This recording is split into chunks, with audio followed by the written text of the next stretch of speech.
It was here in Cambridge that the first clear evidence for smaller objects inside the atom was found. Many of the great scientists of history have walked these streets, and one of the greatest was J.J. Thomson, who became the director of this, the old Cavendish laboratory. In 1896, Thomson had just got his hands on this new piece of kit. Now, it's essentially a particle accelerator. When this plate's heated, particles are emitted. They're accelerated by these electrodes. They pass through these two plates, across which you can apply a voltage, and they hit the end of the bulb here on a screen which glows, so you can see the beam. Now, this is a modern version of Thomson's apparatus. Again, we've got the particle accelerator, and there's a screen in there so you can see the beam glow. What Thomson did was he varied the voltage across the plates, and he measured the amount of bending as the voltage changed. That allows you to deduce the mass of the particles in the beams.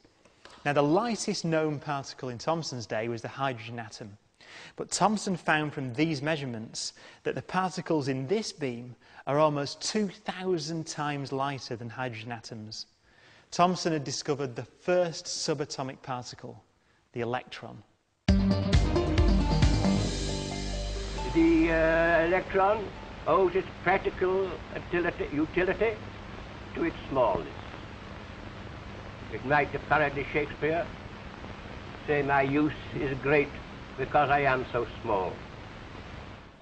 The electron was the first discovery of a fundamental particle, and it is interesting to realise that more than 100 years later, the electron is still, to the best measurements we can do today, a fundamental letter of nature's alphabet. We can use electrons as ways to probe materials and look at the structure in electron microscopes or in big machines like this accelerator behind me. Pretty much all of everything we do in the 21st century depends on understanding the properties of electrons.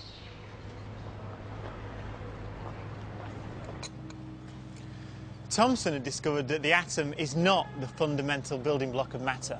There are smaller objects inside. So atoms could no longer be thought of as hard, indivisible spheres.